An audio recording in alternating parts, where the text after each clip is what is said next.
Welcome to Multiple Offers, a real estate show with competing perspectives. Today we are talking about shifting gears. Put that coffee down. If you're good at something, never do it for free. How'd you get the gig? Oh, you know, they were hiring. It was only a 2-week course. I will sell this house today. What are you, some kind of real estate agent? Oh, he's a realtor. There is a difference somehow. This is Multiple Offers, a real estate show.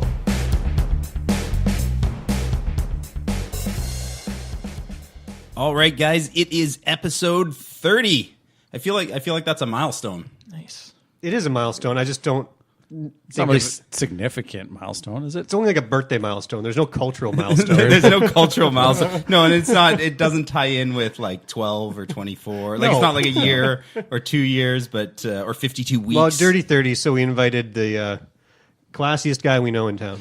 Oh yeah, we'll get to that in a second. We got a special guest today. And yeah, today we're gonna go through some news. We're gonna talk about shifting gears, both in business and in our personal lives. We got some questions from the audience, but before we get into that, Jeremy, how you been? Oh, that's you're really putting me on the spot here. You said go to me first. Not too much. I mean, amazing donaire. I think I had a donaire last week, but this week again, amazing donaire. This week on multiple donaires. This one was actually a shawarma, which is what they call the chicken donaires, if you didn't know. But more importantly, are we making a video? There's things on tables. Upgrades. Yeah, so for excellent radio, that's a Ricoh Theta 360 camera. Nice. I've heard of that. And we are going to take a little bit of video with it today, but it can only handle 5 minutes, so we got to take the best. And what's the protocol? Like, don't look it in the eye. No, it's 360 degrees, so you're looking in the camera no matter where. Just pretend it's not there. Just pretend it's not there. Okay. Yeah, it only does 5 minutes. Unless you're streaming live, but that takes a whole gigantic setup. I actually use it for creating 360 tours, like Google Maps tours of my listings. Yeah, cool. This is an experiment with video today, so we'll see how that goes. Yeah, I'm looking right at the seam. I can barely see either lens. I thought it was only on me. just to make you feel uncomfortable. Denny's waiting for his close-up. So if somebody's listening to this on the old school way of just audio, headphones, home theater system, whatever. They're only going to be listening to it on audio. They don't get to watch this video? We're going to use the video as a little teaser for the episode, which will have a link to listen to the full audio. Okay.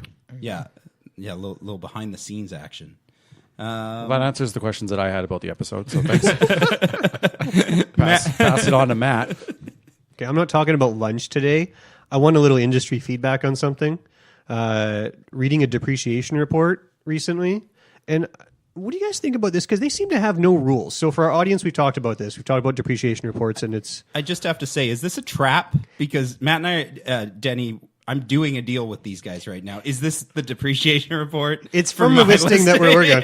Now, it's not getting in the way of our deal, but it's opening my eyes on the idea that there's no standard on these things. So for our audience, strata corporations typically do a depreciation report that talks about the expected service life of all the components of the building.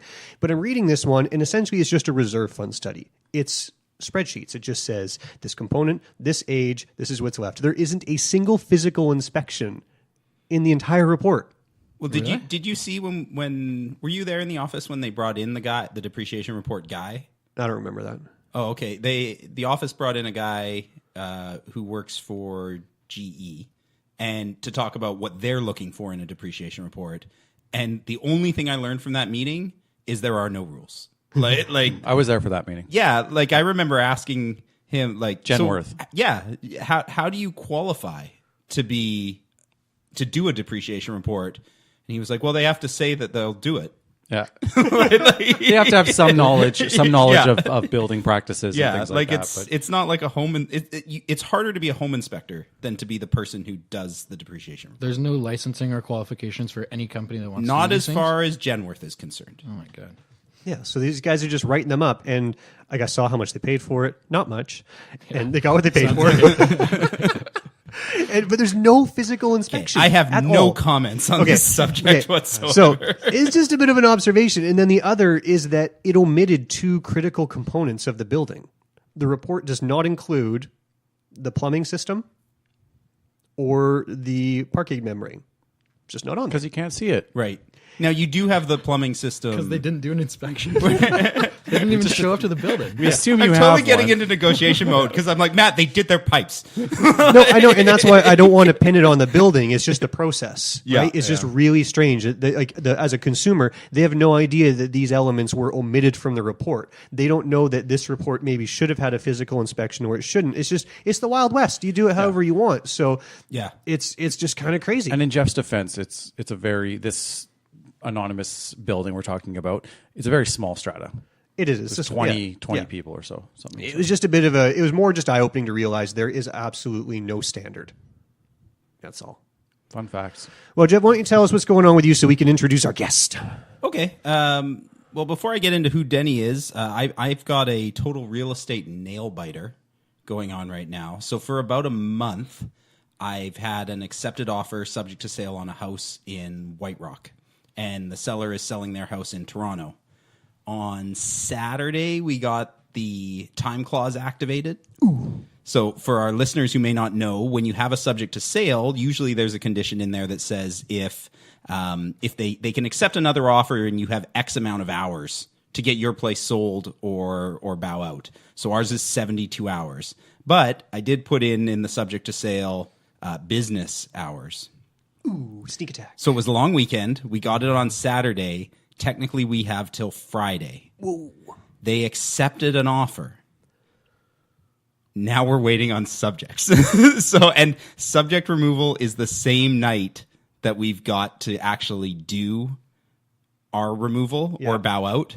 So it's so Did you completely negotiate down your to the offer that wire. like subject removal is by like 10 p.m. So just so you have time No, to do the paperwork? I had no idea. I called them and I'm like, sorry guys, I got bad news. And they're like, it's okay, we accepted an offer. When do we have to have this done by? I told them, they're like, that's the same time. so I'm on pins and needles. You're working late that night. And it's like the nicest house in White Rock, like one of those totally super modern ones. Oh, yeah, we talked about this on the show. Oh yeah, it's beautiful. Yeah, the perfect inspection. Yeah, episode 26. It's the perfect home. It's the perfect home. And so. Jared was not correct in saying episode 26. Yeah, Jared, don't try to be Matt.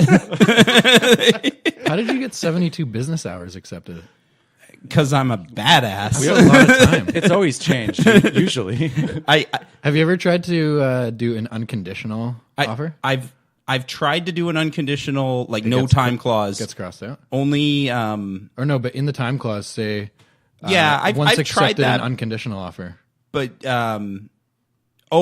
I see what you're saying. They So have to you're clear saying their that subjects. the buyer. No, I have never tried that. Dave in our office likes that move, and I think it's a good one.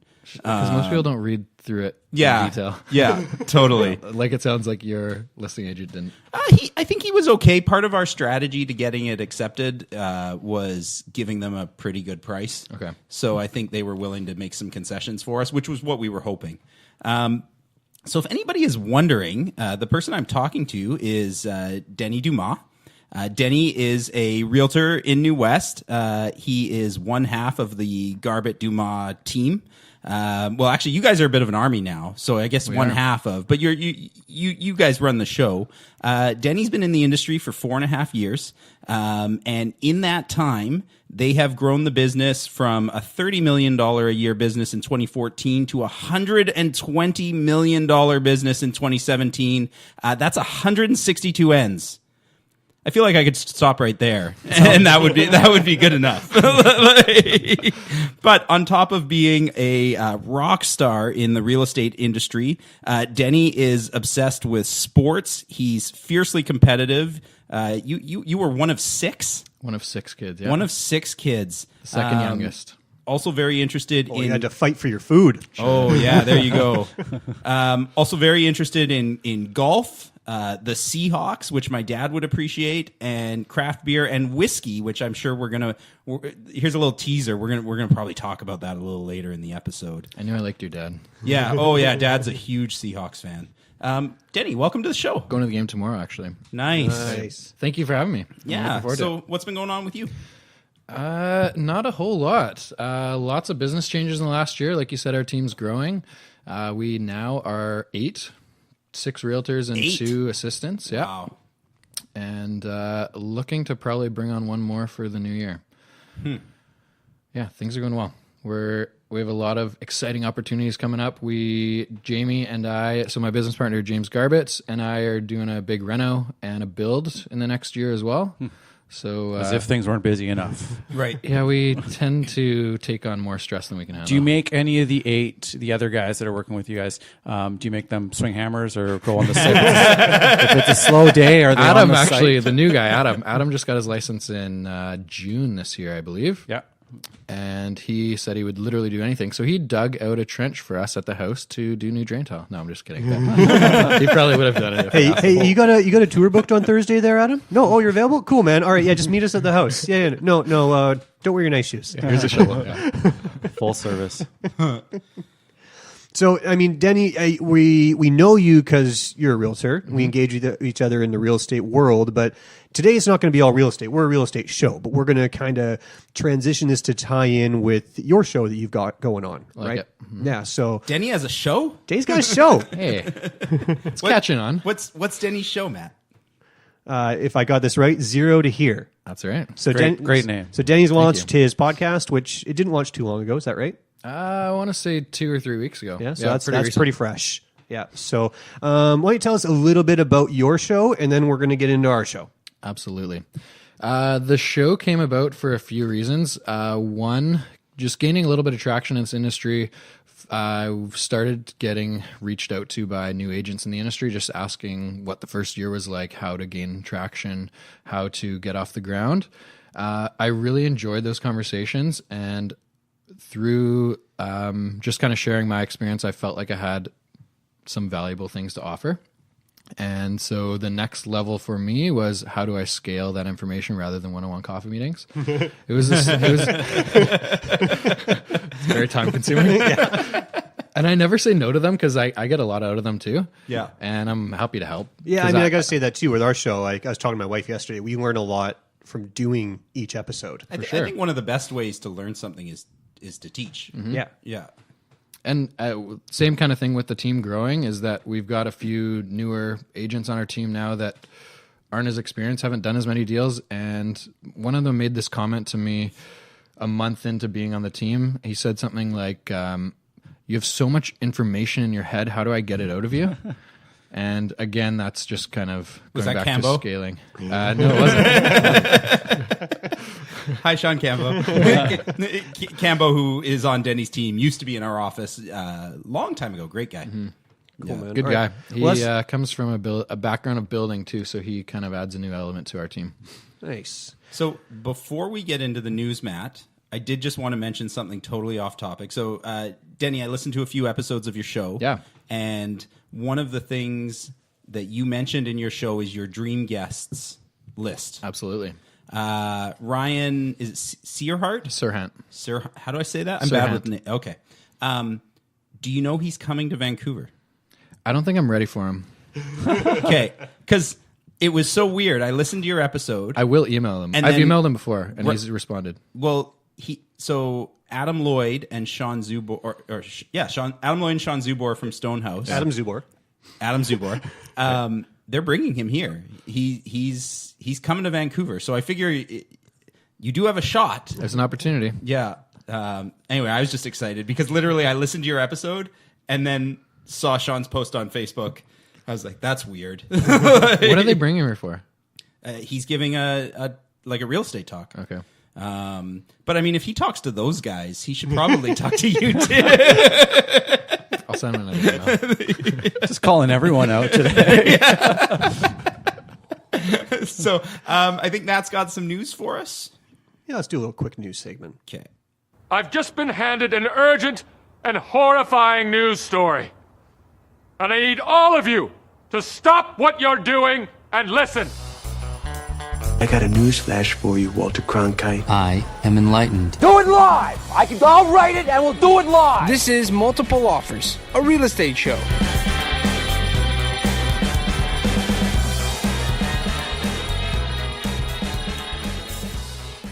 News today. We're going to keep it quick because we want to have lots of time here with our guest, Denny. But I saw this headline. I'm curious what you guys think about it. It came from the Vancouver Courier, and I'm not familiar with this website. You guys familiar with Joway.com? No. Joway? Jowai.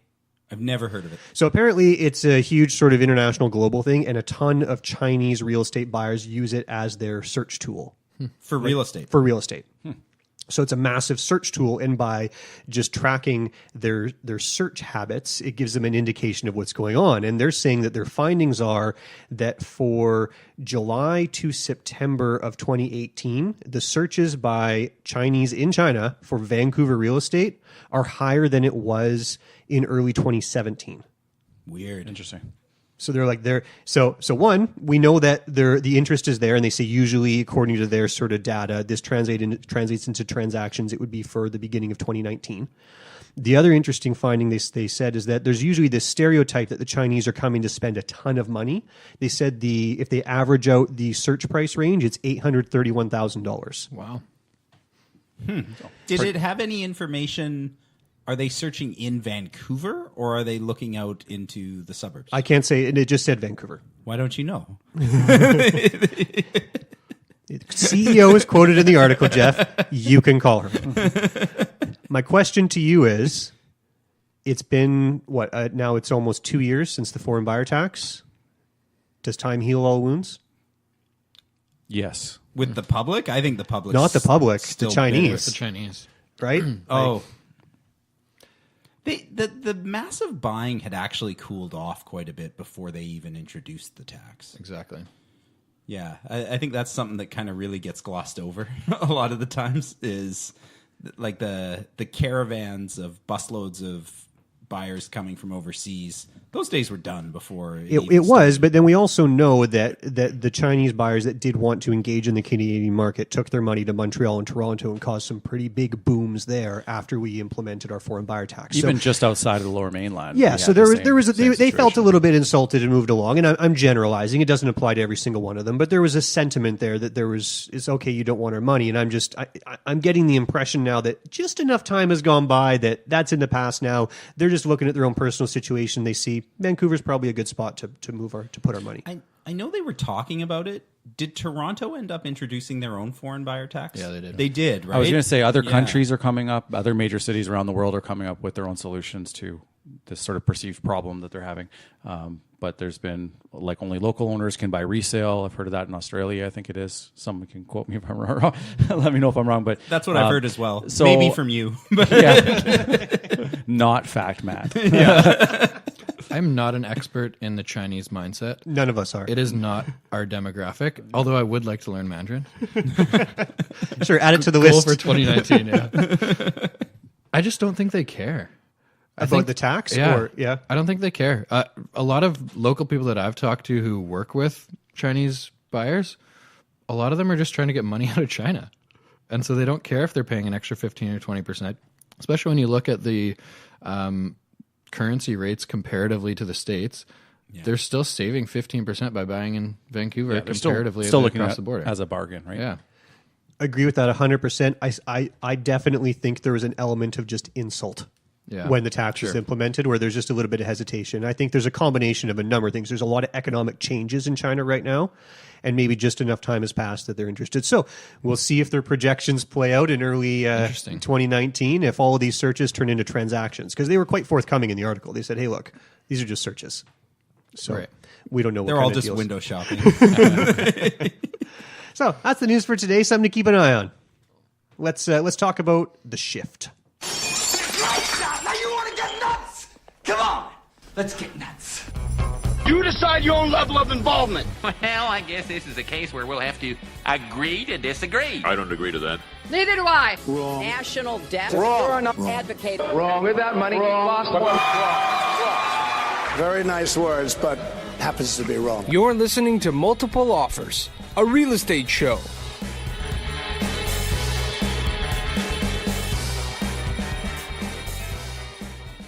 Having you on the show, Denny, we thought it was a good opportunity because your show has a lot to do with self-growth, and I know it's a bit of a personal obsession of yours and something that we on the show are interested in as well.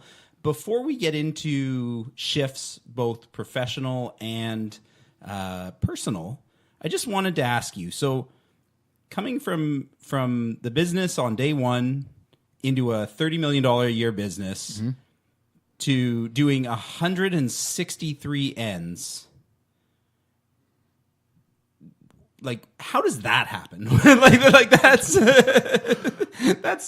a insane. And I mean, obviously, before you got on there, James was doing very well. I'm not here saying, oh man, James should be so lucky that you came, but you guys have really built something quite special. What do you attribute that to? I'll never overlook the opportunity that I was given. It's a very unique one, and I know a lot of others in our industry will never have an opportunity like that. So I feel very grateful that I was given this phenomenal opportunity to walk into. It's hard to say, man. Like, I work my ass off. I work a ton of hours, especially early on in my career. It was like 100+ hour weeks every week for 2 years. And so when you joined, was it just James, Rosa, and then I was number 3. You're number 3. Yeah. I don't know. I think I learned a lot of dealing with adversity just through sport, and it carried over into the real estate world. But in terms of learning, it was just like, I was not prepared for this industry at all. I was not financially prepared. I was not prepared in terms of what it actually takes to be but you did a knowledgeable course. realtor. You passed a test. Have you listened? I do like a little 15-minute mini podcast on my first year in real estate, and I talk about the course, which is just ridiculous. Well, and we didn't set you up for this, but you're transitioning into where we kind of wanted to go at the start beautifully. Yeah. For any of you that don't know out there, to get a real estate license, it's changed a little bit now. I know there's a little bit of an applied course that happens after the exam, but for me, 4.5 years ago, it was 20 assignments. You can hand in 2 a week, so it took 10 weeks to get through that, and then you write an exam, and 2.5 months you have a real estate license. And they gave you a year too, didn't they? They give you a year to do You have a it. year to finish those 20 assignments. Yeah. They've changed it now that the fastest you're allowed to do it, I think, is 6 months. Is that right? They force you to slow down. There's a minimum time now. Okay. Yeah, 6 months might be longer. When all these companies, these like tutoring companies, showed up to start helping people, right? Like, they were fast tracking 6 people. weeks to bang it out. Yeah. So that's kind of crazy. But I mean, that's where people take this leap of faith, like Denny did, like a lot of us have done, to get into this industry. And people can do it in all sorts of different businesses and industries. And there's the way to just sort of knock on the door, take your test, and walk through the door, and now you're in. Yeah. But how do you actually progress and become successful? I mean, first you have to have the courage to do it, but then you have to know how to find a way, right? So we've talked about how it started out well for you. I started in a similar situation. We talked about it. We talked about how our career started early in our series. People can listen to that. And our what team episode, dynamics. Matt? Episode 1 is all of our origin stories are in episode 1. We also have our team dynamics in episode 18. I feel like I could have guessed that one. You and me could have figured that one out. Yeah, but we talk about sort of who we learned from and how we built how our teams function, all the rest of it in episode 18 as well. But we're going to talk more about that today because there's a lot that goes into this, and I'm really curious to just hear from the table about what it's like, and if our listeners are listening, should I be trying to get into real estate? Should I take that leap of faith? Am I in a different business or industry, and I'm just not happy where I am, and I need to make a change? I think that's kind of what your show is about, right, Denny? A little bit? Yeah, it's more about exposing the not so glamorous versions of entrepreneurship. So people see entrepreneurs on social media with fancy cars and gold watches. It's so cool to be an entrepreneur right now. But it is, though, right? It's glorified because of social media. So it's more just exposing the tough times. And for me, I learned best by chatting with other people that have gone through the same kind of stuff that I have and learning from their experiences, chatting about how they get over adversity, what's going through their mind mentally when they're faced with big challenges. And so that's kind of what my show's about.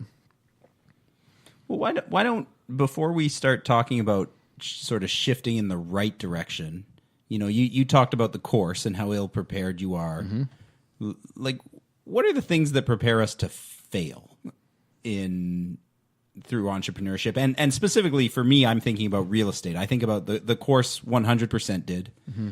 I think a lot of my jobs to begin with did, because when you get into real estate, I think one of the hardest things is people think about like, okay, well, I show up at 9, I do my work till 5, and then I go home for the day and I start over again the very next day.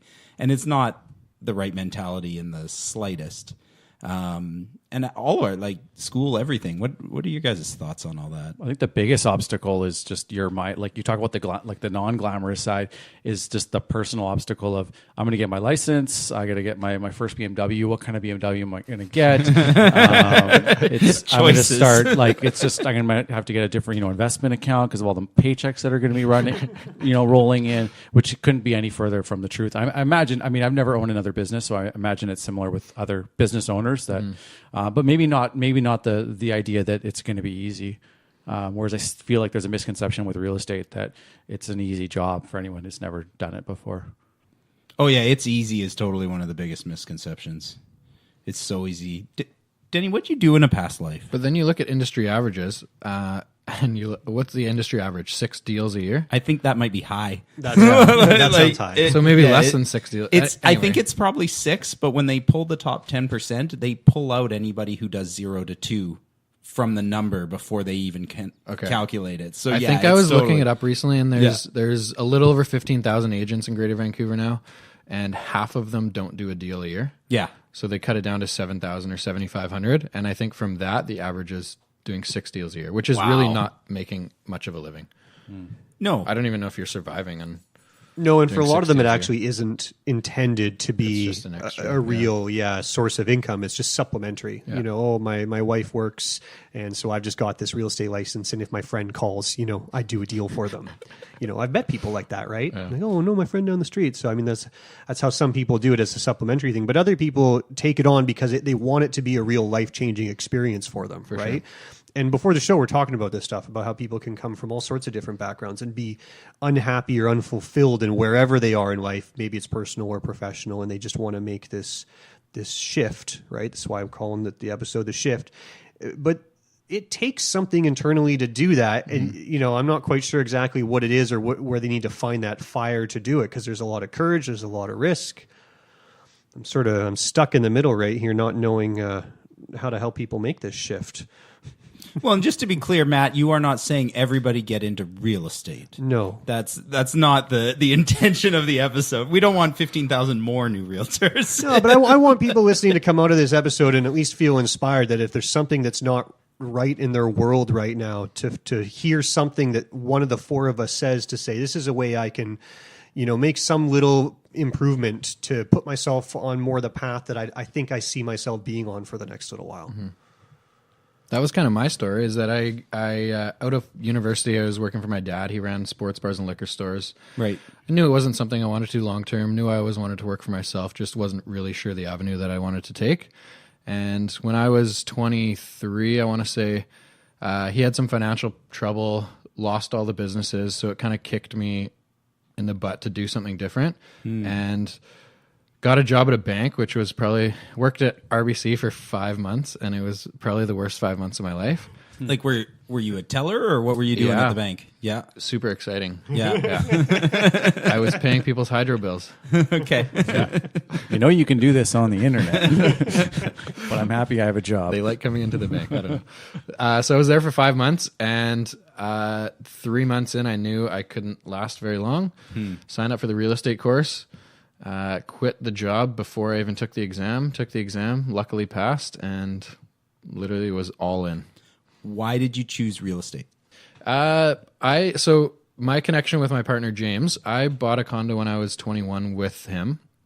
Had picked his brain a ton as we were looking for places, asking him a ton of questions about the industry. I knew I liked that industry. I knew I liked the opportunities within the industry. Just wasn't ready at 21 years old to make that jump. And so a few years later, when I was working at the bank, signed up for the course, called him and said, any advice to get started? And that was kind of it. He said at the time he was really busy, so he needed some help, and said, follow me around for 6 months. If you don't like it, go off on your own. If you do, then maybe we can work together. Nice. That's cool. I mean, it leads right into my question I have written down that I wanted to ask. Because we're talking about if people are going to take this leap of faith and make a shift, what support does someone need to do that? So we got into real estate, but you've got somebody who's an electrician. He's working for another company, but he's thinking, I want to go get my own van and be my own guy and find my own clients and do all that. Or, I love, a certain segment, a little niche part of hard goods, and I want to open a little retail shop and go and do it on my own. I've been a retail manager for a while, right? What support should these people have to make a shift into any of these businesses, right? You had James there, right? You had somebody to talk to and kind of get you in. I went through a similar situation. Geoff, you had Dad. I grew up around real estate, yeah. Right? So if someone's thinking of making a move Jeremy like tried this, to do it on his own. I can advocate like an idiot. I can advocate for anybody who's thinking of just getting in and again, like I mentioned, it's easy, get your license. It's your printing money. Is mentor, like find a mentor, shadow somebody, even before you even take the license, Does that mentor have to be in the industry? Yeah, I think so. For real, we're talking about real estate? Anything. Well, regardless of a real estate, yeah. Regardless. I think so. I think you will just pick up on little things, and I think it gives you an opportunity to find out if you actually are going to enjoy that industry or not. Yeah. I want to start a hardware store, like your example. Go follow someone around for free for a month. See how their business runs, and decide if you like that industry. I'm a full hands-on learner, so textbooks, things like that, not helpful. YouTube, awesome. But if I want to open a restaurant, probably a good idea to go work in a restaurant for a while, get to know some of the ins and outs. I don't think that's going to be pretty crucial. Well, I think about your story with Keith Corney's, Jer, about how you were in the office spending so many hours thinking you were working. Yeah, I was at but just not doing the right things. I was at a different office before doing that. Yeah, that same thing too. For me, the shift was, okay, this isn't working. I wanted to narrow my market. I was in Coquitlam before. And I don't blame the brokerages. There's lots of different brokerages, different models out there. Part of joining our office was putting me around people that were helpful. So that was huge. But yeah, I mean, my shift was to let's just make the pond a little bit smaller so I could focus on different inventory. But then having a guy like Keith that's sort of holding you accountable to doing the right things. But even before, because I think before Keith I was with Matt and Jerry. Yeah. I can't remember the timeline now. New West Guys 1.0. Hard to remember, yeah. But it was what I learned when I was working with our old business partner, Matt. Matt was with him for a long time, but he's retired now. But the amount of knowledge that I learned just being in that office and in that room for a year was huge, and a huge part of how the agent I am today. I would never it's everyone's kind of you're on your own when you get your license. If you join a brokerage, you don't have you don't have a lot of brokerages. You don't even need to show up to the office. It doesn't matter, right? That's one of the things for me is that I feel like my progression was very quick because of being teamed up with someone like Jamie.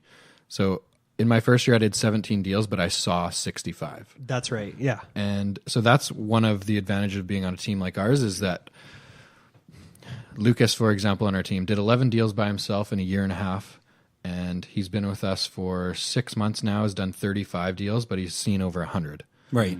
So you're just learning that much quicker because you're seeing so much more. Just cramming in those hours. Yeah. Like if it takes 10,000 hours to master something, you're just accelerating the entire process. For sure. So you're learning that from a mentor, from people who look over you in that sense. And I feel like we're in a generation now where that's very acceptable. And within industry, if you go and ask for help, essentially from a competitor, you're actually going to get some help. But I feel like 15, 20 years ago, that didn't work. You go knocking on their door asking for help from anybody else, and they're not helping you out. There's no sharing collaboration. It was cutthroat. It was every man for himself. And that's, I think, a really big change in the way business is done now. In real estate? In any business. In anything. Yeah. Any business. Like I got a good friend who started one of those junk removal companies. And, it's like, well, how can you be different with junk removal? But he was, and he's growing. He's opening franchises across North America. And he went in and had a meeting with the CEO of 1-800-GOT-JUNK. He's like, yeah, man, let's talk about it. Let's share ideas. I'm curious what you're doing. Tell me what you're doing. I'll tell you what I do. I wonder if that's actually changed or just people's willingness to say that they're getting help has changed. Because when Dad started in the business, which was like 40 years ago, Sheila Francis totally took him under her wing and taught him a ton of stuff. I have a feeling that there were lots of people getting help, but maybe the culture was to pretend you did it on your own, even. That might be a good point. The self-made man was such an important idea. Well, it was. And that's the thing. That's definitely what I grew up with. And I was too proud to ask for help. That was my biggest failing in my 20s, is I thought I was supposed to be a self-made man. Right. If anybody can take anything away from me today, it's don't try to do it by yourself. That's one thing I've never had an issue with. I ask a ton of questions. And I've never felt awkward or uncomfortable looking for more. So where do you think that started? The willingness to just blurt it out. I think it just kind of goes back to sport for me and failing over and over and learning to not really care what the perception of me for other people Did was. you have good coaches when you were in sports? Yeah, I'd say I had a few. Okay. The only reason why I say that, I played a ton of sports growing up as well, but I feel like we had very different experiences. Okay. I had a lot of failings in sport, but I don't think I had good coaches. Now, they cared and they tried, but they didn't know enough. And when I looked back on what I did in my youth in sport and then what I knew in my 20s, I was like, wow, I wasn't taught so much of what I should have known. And where I was failing, nobody stopped and said, here, this is what you can do to improve. I never had the courage to ask for help, though. Right. Just try to do it myself. I played at a pretty high level in basketball, so I was surrounded by some good coaches. Like provincial team coaches were pretty top-notch guys. Played in the States for a year, played at UBC for a year. So you're surrounded by so you've got good coaches. The idea of a mentor in sport is totally not a weird concept either, right? No. Like there's always a coach. There's always somebody when you're learning any sort of sport. You go to get taught, right? The first thing you do when you learn to golf, you don't just try to swing the ball and figure out how to hit it. You go and take some golf lessons, and somebody makes you putt for 8 hours, and then you hate golf. Well, there is a reason. Some baggage there. I just wanted to go home. Just want to play video games, Dad. My end of love affair with golf was I was like 6, and Dad would make me golf every day. And I remember he pulled up and I asked him, I'm like, hey, Dad, who's the best golfer here? And he's like, that kid. And I'm pretty sure he pointed at Wes Goss. I thought you were going to talk about like your first time in jail when you just like go for whoever's the best, go and take them out. Really? That's where you thought that was going? So anyway, golf was a had to do activity, and nobody likes had to do activities. No, I think to your point though, on the analogy there, though, is that sport, you go to practice. Like there's a part of scheduling sports is scheduling practice. Yeah. You don't just show up to the games. That's probably pretty applicable to everything we do. Is you can't just assume you can just roll into the game and be like, bam, got this, guys. I think there are a lot of realtors who just roll into the game. Definitely. Like if the listing presentation or the negotiation is the game, there is a ton of, well, I'll learn it as I go. Away I'll go. We were talking earlier about Jer being a time waster. And is that what we really? It wasn't being time efficient, not wasting time. What do you guys think are the activities that most new realtors who don't find somebody to teach them waste? Too much social media time. Oh, Jer's baiting Denny now. No, I'm not. I'm looking at you. Depends how you use social media. And I think that's key because a lot of people you can spend a lot of time on it. I'm advertising, I'm getting my brand out there, but you're really kind of just spinning your wheels a bit and maybe not doing it the most effectively. Even just for me, like I post probably 6 to 15 times a day, whether it's stories or actual posts, and I'm probably on there for 15 minutes. Like I'm not spending time scrolling. Mm-hmm. I'm not really consuming other people's content. It's more just like sharing your story, right? Yeah. So like today, show up, take a quick video, takes 30 seconds and it's up. Right. Just like sharing your story, and people respond to it because you're like doing something all the time. So that's you doing something. I think the trap Jer's talking about is that you're getting consumed by content. The new person, yeah totally. The one thing for me that I never really got into, I started with Sutton, and I was at the office a couple times a day or a couple times a week. Yeah, and I felt like it was just anyone there was there to waste their time, but they thought that they were working because they're in an office environment. But literally, they're just wasting your time. So I stopped went to going work. to the office. Yeah, There's a weird balance there too, though, because I totally hear what you're saying, and also, especially when you're new, talking like I have learned more from having lunch with these two guys and a couple other people at the office on a regular basis, just sharing. Oh, this is what I'm going through. Like there's definitely value in spending time talking to realtors. But how do you balance that with, okay, now we're just spending the whole day and I'm not getting anything done. And for sure. It's 2:00 and I'm bugging Matt because me and Jer it's beer time. Having beer. Hey, it's 2:00. I totally agree with that. Yeah. But I think you need to pick the individuals that you're talking with. Yes. Not just showing up at an office and having people come talk to me. Because I was like couple months into the industry, I couldn't afford Wi-Fi, so I had to go somewhere with Wi-Fi. I'm serious. But people would come up to me and be like, "Hey, you guys are so good on social media. Can you help me with social media?" No. I can't. I have things to do.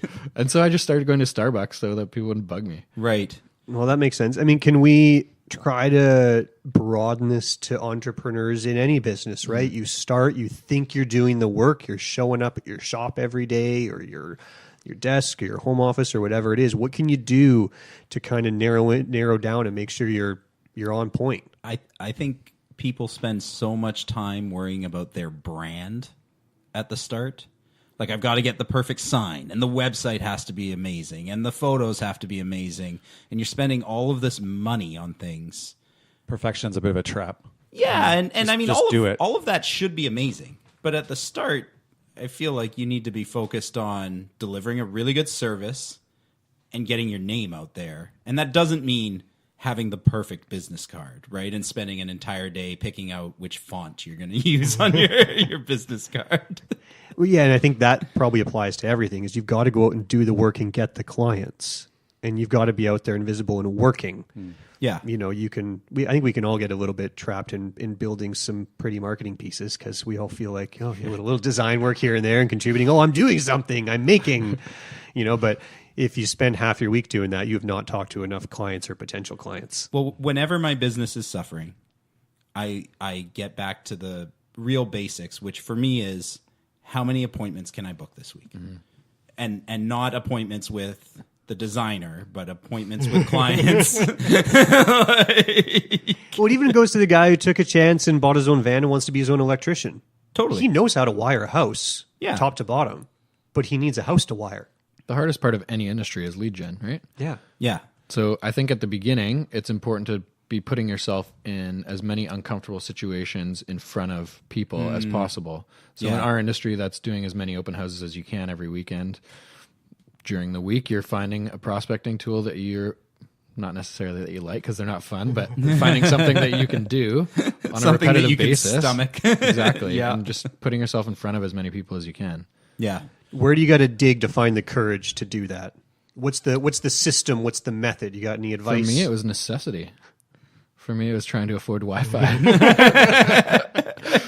How's he going to post 15 times a day if he doesn't have Wi-Fi?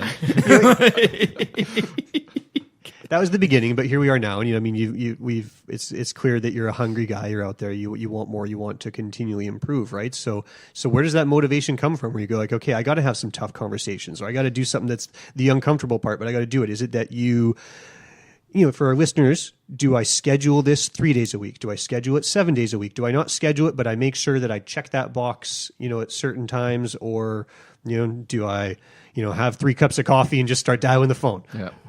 So where does the motivation come from? How do you get yourself to do the tough tasks every week? Yeah. What's the plan? For me, it's just big goals.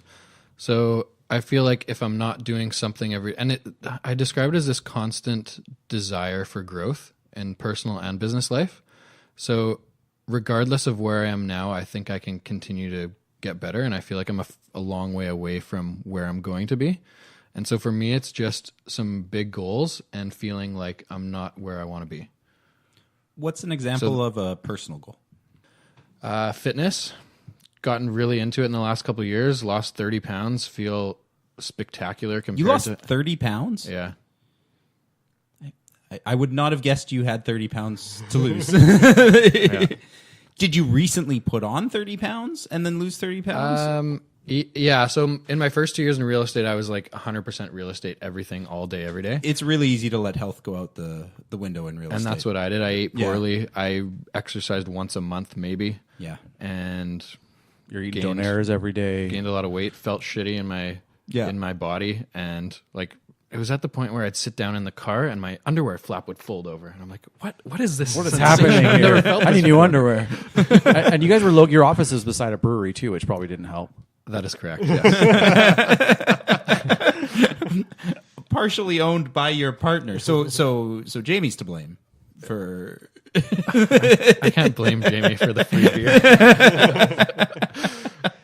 But I don't know what the switch was. It was just I wasn't happy with how I felt, so I need to work out every day. And now I've worked out every day for almost 2 years and feel fantastic. I feel back to like university in shape. Are you still setting new health goals? It's more just maintenance now. Yeah. And I kind of fell in love with what exercise does for me mentally. And so it's like if I don't exercise in a day, I feel anxious, like I feel like I need to be doing something. Right. So now it's more almost an addiction. I'm in the exact same place. I know you can't really tell looking at me, but I'm the same way where I was having a tough time getting the fitness in all the time that I wanted. And I went to, we talked about this on the show when Keith was on episode 9, where I had a goal of every second day, make sure I exercise every second day, never let 2 days go by. Yeah. And it kind of locked me in. And once I did that, a month into every second day, it had to be every day for the exact same reason. I come out of it with just this energy. Once you hit 30 in a row? Like 1 month of not missing 2 days. I see what you mean. I would now I exercise every single day, and I love it. I need it. I want it because I feel better. And the days that I don't exercise, I got less in every capacity. So I totally hear what you're saying. Yeah, it's totally addicting. I'm trying to absorb your energy right now. I really relate to you get into this business, and it's so all consuming, and it's really easy. The thing I struggle with the most is planning, because all of a sudden a couple appointments pop up that you weren't expecting, and I was going to pop home for lunch, but now it's 9 o'clock and I haven't been home yet and I'm starving, and oh man, Dairy Queen looks good on the way home. and your gym closed. Oh, that's also a problem. I was so upset. So I decided yesterday that I'm making a change. I'm healthy Geoff. I'm now on. I'm healthy Geoff. So and I have 2 kids. They're 5 and 2. So when they're up, there's not a whole lot going on. They take a lot of energy, and rightfully so. I'm away so much that Rach just kind of needs a break. So I was like, okay, I'm going to start getting up at 5 a.m. and I'm going to go do something healthy. So I got up at 5 a.m. I slept in my workout clothes so that it would be so easy to I just get out of bed and walk to the gym. I got there. And you didn't have a fob because Denny didn't give you one. Oh, no. For those of listeners who are wondering what Matt's talking about, Denny was the listing agent on the townhouse I bought, but that was over a year ago. No. Okay. The boiler house was closed. They had a big sewage flood or something, and I hadn't heard about it yet. And I get there, and there's just this big closed sign. I'm like, oh. So you waited a half an hour. Well, when is this thing opening? Well, at first I thought maybe I'm too early, but no, it was just closed. So I went for a walk around Victoria Hill, but it was a bit of a gut. So the lessons here are there's going to be obstacles. Sure, yeah, for getting to your goals. Don't let it ruin your day. When I think if you want to find the courage to do the things that you think can really change your life, it's to find some sort of consistency or model that allows you to do it, right? And we've gone back to this constantly. Fitness for me is always the analogy that I can apply to the business, right? It has to feel a bit routine, then it's easy to do it. You let 3 or 4 or 5 days go by where you haven't made a difficult phone call, and it's tough to pick it up and make that next call. Which is funny because I go the other way right now. I'm like, I make calls that I'm terrified of every day. I can spend half an hour and go to the gym or decide to eat a little bit. But because better. You do them every day, those calls are not so difficult. Totally. But if you let it slide for 5 days, kind of getting back into that groove, whatever, that first call, that first workout, whatever it is, it's a little harder. So I'm just thinking for the people who want to, just make a little bit of a change, it's to find some kind of consistency that allows you to just do it repetitively, and it doesn't feel so intimidating, right? There's so many things we do in our lives that are intimidating. We can just find a way to make that one most important thing a little less intimidating. We'll get it done more. I bring it back to mindset too, though, in that I always think about the alternative. And with something as, let's use fitness as an example, I don't like the alternative. I've seen what it was 2 years ago. Guys, and I really don't want to go back. I like how immediate the feedback loop is almost, though, right? For me, like when you're healthy, if it were to ever stop, if like to think of the alternative, it's very quick. You realize how you're sliding back into where you don't want to be. Definitely. Underwear flap folding down guy. It was disgusting. Next thing you know, you can't see your feet, and then you got a problem. You touched on something a little earlier, Denny, where you're talking about constantly growing and improving. Mm-hmm. And I wanted to bring this as sort of another element to our conversation is education, right? So if people want to make a shift in their personal or professional life, we talked about the real estate course. Yeah. Technically, that's part of the education to changing your career. Technically. But really, any of it, what education maybe should or shouldn't it be, and when should it be? Real estate specific or entrepreneur specific? Entrepreneur. Let's look at it through that lens, and it could be a realtor. I think it's specific to each individual. I think people learn differently. I do not learn from reading. I learn from doing things. I learn from listening to real life experiences. I feel like books are filtered to appeal to a specific audience. So I really enjoy the podcast platform. I have a few specific people that I listen to often that I get a lot out of the conversations that they have with their guests, and most of them are entrepreneur business type people. And I get a lot out of being in those situations myself. So my podcast has been awesome for me personally and mentally. But I think it's it's finding the medium, the platform that you feel like you can pull information out of. Who are your favorite podcasters? Number one, Zero to Here, Denny Dumas. No. Okay. Number one is Gary Vee for sure. Yeah. Number two is probably Tim Ferriss. I listen to a little bit of Joe Rogan, but I'm kind of hit and miss with. But he's with crazy sometimes. Yeah. But it's really those two. Between they both, Tim Ferriss and Gary Vee, both put out so much content that if you have an hour and a half or 2 hours a day while you're working out or in the car, I'm barely getting through those two. So you're taking I haven't it really enough. explored. I have to take enough. Gary Vee breaks. I love Gary Vee, but I'll get to the point where I'm like, because I'm a podcast junkie. I've got like 15 of them that I listen to, and if I only listen to Gary Vee, I never get to the others. So I'll stack up a bunch. He does it. I'll listen to a bunch, and then I'll take a little break, get through all my other playlists, and then come back. But yeah, I mean that every single day he posts. Every day much. he posts. Yeah, it's so much content. That's one of my goals, though. Every day, post every day. Yeah. Right now, it's 3 times a week. Yeah, and I think that's achievable for the next year. But I'm starting to see where I can tape more parts of my life that can be valuable to people. So our realtor meetings every Tuesday morning. Jamie and I just did a couple of vlogs at our office before I came over here. And so just taping the behind the scenes and seeing all the little extras that we do that a lot of people in our industry do not do. Yeah. That maybe are part of the reason that we're setting ourselves apart. Okay. Without giving away the secret sauce, what's something you guys do? I will answer any question. We have zero secrets. I'm happy to help wherever I can. So what is something you think, what's a little extra that you guys do that you think most people don't? I think we are much better online and on social media than most in our industry. So I think it would be pretty hard to argue with that. Yeah. But at the same time, I feel like we have so much room to grow. Sure. Within those platforms. Our website is awesome, and I'd say internet leads for us is probably 30% of our business. Really? Just from people finding our website. Because of your social media presence, when you get those internet leads, would you consider those cold leads, or are they warmer than what a lot of typical really website? solid. Yeah. So, and it's really cool in the last couple of years. It was not like this at the beginning of my career, but in the last year and a half, 2 years, going into listing appointments or meeting people for the first time, often people are stopping us from selling ourselves when we walk into a home. and they're saying, like, we follow your social media, we know who you guys are, we love your personalities, we watch your business. Tell us what our home is worth and where to sign, kind of thing.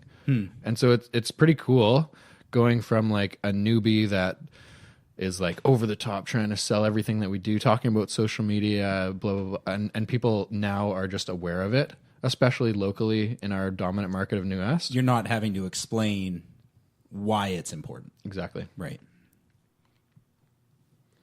Okay. I did ask a question about education. I feel like we answered it. Podcasts. So Denny's answer is clear. You want to learn through experience or other people's experiences, right? What about anybody else though who's thinking, okay, you have to take the real estate course, or you have to. I keep using my example of an electrician. They have to go through their education to have the skills to be an electrician. But what about when it's time to open the business? So I will come back to your education question because I have a different thought than Denny. I am a book learner. Like I totally learn through reading. I love podcasts, but I find podcasts keep me motivated. If I want to actually learn something, I need to see it on a paper, and I'm usually doing something when I'm listening to podcasts, so I'm not taking notes.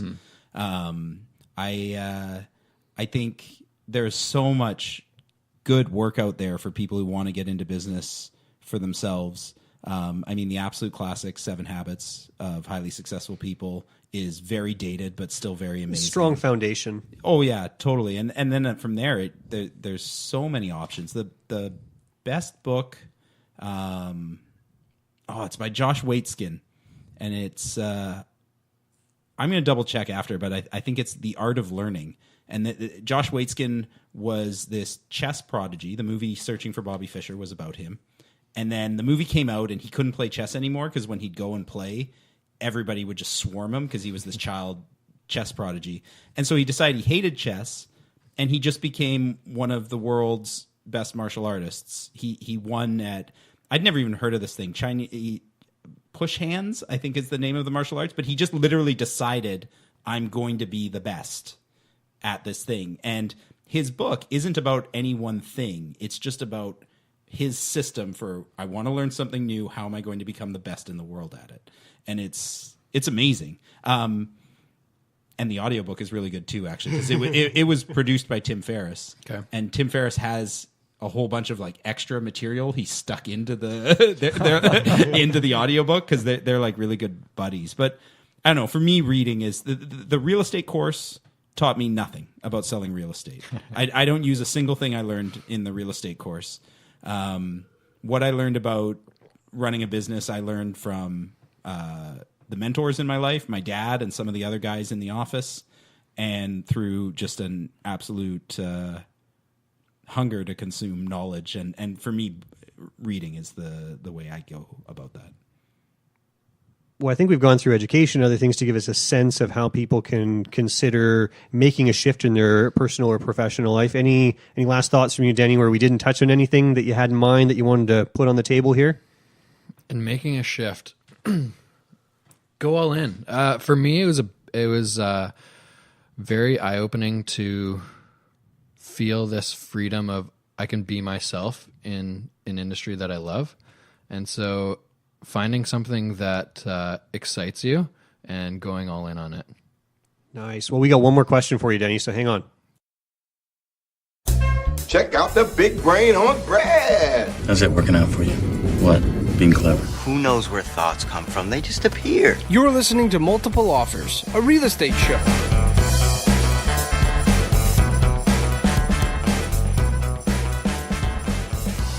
Okay, Denny, so this question comes from one of our listeners. His name is Jason, and he is a realtor. What's up, Jason? So Jason wants to know, he follows you on social media. Okay. He also is very aware that you are a high-producing realtor. Okay. And you've established a little bit about this, but Jason wants to know, he sees you doing a lot of fun stuff, golfing, hiking, going to football games. He also knows that you are producing results. How do you manage to do all of these things at the level you're doing it at? Because he feels like there isn't as much time in the day as just what he sees from just the social stuff. Fair enough. Surround yourself with good people. So it was not like that early in my career. So it takes a long time to build to a level where you have a little bit more freedom. Right. And with our team in particular, our back-end systems, we've spent so much time and energy and money on that now they're kind of running themselves. So our website, our social media platforms are us that we're doing it all on. But I feel like you can free up a lot of your time once you have all those systems in place. So we've got some great people around us. We have great assistants. We have a few awesome realtors on our team now that are taking some of the client interaction, the stuff that is very time consuming off of our plate. And now James and I can focus more on overall business development and growth. He's awesome at the online stuff, building the website, SEO, creating content is very, very important for us long term, and I think that's going to continually help our business grow. So for me specifically, my role on our team now is more of a leadership role. I still work with a lot of clients. Like this year, I'll probably do 50 to 60 deals by myself, whereas the last couple of years it was 100 plus. And so cutting that in half, but focusing on some other things has freed up a little bit more time. But I'd say early on, it's all in every day. And it's maybe now just starting to show that. Right. And because I'm so public with who I am and my personality, I think other people get to the freedom that I am now starting to just see within myself. Right. But maybe I'm more public about it. Okay. What does a typical day, like from the time you wake up till bed, what does a typical day look like? You know, every day is completely yeah, different. sure. But if you were going to take say a generic day, a generic real estate day, what time of year? Let's say it's April. Okay. Busy time. The reason I ask about what time of year is because our business is very cyclical. We have 6 to 8 months of insanity, where we probably do 70% of our business in that 6 months. So April is usually I wake up pretty early, like 5:45, 6 o'clock, go for a run and workout. Yeah. Then I'm on the computer, emails at home, writing contracts, reading strata documents, all that kind of stuff in the morning. And then appointments start early afternoon, usually for me. Yeah. And on a regular April day, I might have appointments till 8 or 9 o'clock. Home. Yeah. Quick bite to eat. And often you're back on the computer till midnight reading strata documents again, sending contracts, whatever. But those spring, let's say 4 or 5 months in spring, they're long work days. Okay. This time of year, obviously my social media maybe is a little bit more exciting. A little more social. Outside real estate, and that's just because of the time of year. That's cool. Yeah. That's our question of the week. We're just going to kind of outro us here and wrap us up. But I did want to mention for our listeners who are taking this in one more time, there's your show. And maybe you had asked for the audio for this, so you might have some segments on your show. I believe in creating content as much as possible. And it's not so much creating, but more just documenting. So I would love to use this on my show. All right, so we're just going to be totally crossing streams here. Why not? Yeah. Help each other out. Sounds good to me. The Ghostbusters were wrong. Probably should have introed with that. Welcome to Multiple Offers on Denny's channel, 0 to here. Well, why don't we get into that stuff real quick? So, Denny, thank you very much for joining us. It was great having you. If you're hearing Denny on our show, you can find Denny at 0 to here. Denny, you are on iTunes, Spotify. Are there any other channels? Basically anywhere you listen to podcasts, Google Play as well. Anywhere you listen to podcasts. And if you've been listening to 0 to here and you want to get more multiple offers, you can find us at morealestateshow.com or just throw multiple offers into iTunes or Google Play. If you want to get a hold of Denny, what's the best way for people to get in touch? Instagram's the easiest, denny.dumas, or you can, my website is dennydumas.com. Our real estate website, garbettdumas.ca. You'll be in the show notes, don't worry. Yeah. I'm very visible. You're very easy to find. Awesome. And if you guys have questions for Matt or Jer, they are at thenewwestguys.com. If you have questions for me, Geoff, I am at realestatennewwest.com. If you guys have been enjoying this, please think about leaving us a 5-star review on iTunes. It helps us get out to more people. And thank you very much. Thanks again for coming on, Denny. Absolutely. Thanks for having me, guys. Cheers.